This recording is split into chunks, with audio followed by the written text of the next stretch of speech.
Once again, welcome back to our video series for the lab portion of Microcomputer Engineering.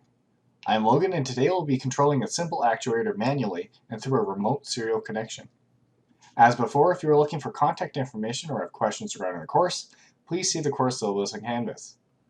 To do today's lab, you should have already completed the previous 3 labs and must have a breadboard, jumper wires, potentiometer, and a servo, along with the TiVo launchpad and a computer with inertia installed. As we'll be handling hardware today, make sure to de-energize any circuits before modifying them, take your time, and handle all components gently, particularly the launchpad. If you are unsure of your circuit, double-check the lab manual, and if all else fails, reach out to me.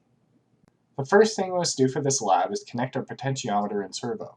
For the potentiometer, you can follow the instructions in the lab manual or see the previous lab procedure.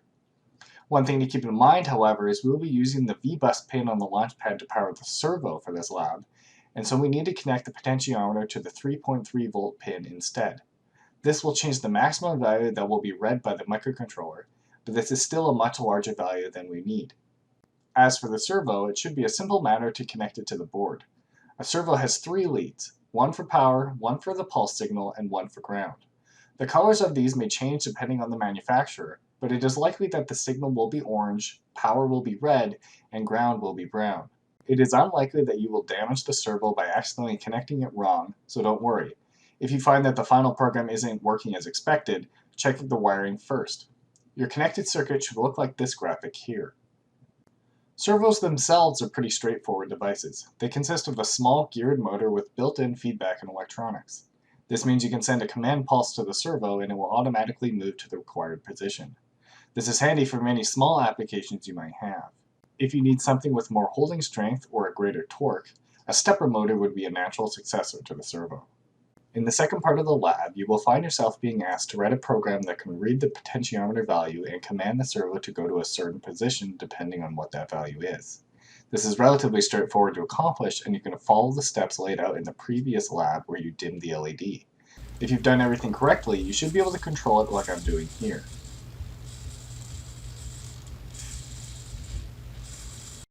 We are once again returning to serial communication. This time we will be speaking a bit more about the technology behind it. Serial communication is possible through a number of different protocols, such as I2C and Serial Peripheral Interface, or SPI. On the launchpad, however, we will communicate with the computer over USB through yet another protocol called Universal Asynchronous Receiver Transmitter, otherwise known as UART. UART has been around for a long time, being used in fax machines, printers, and other such devices. It is not a terribly fast protocol, but it is simple to use and fairly robust. The protocol itself is quite simple, with the physical layer consisting of only 2 wires, RX and TX.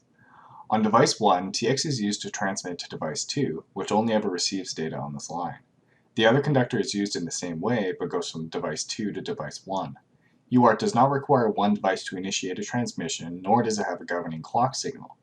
As such, either device can communicate whenever it needs to. This is why UART is referred to as asynchronous.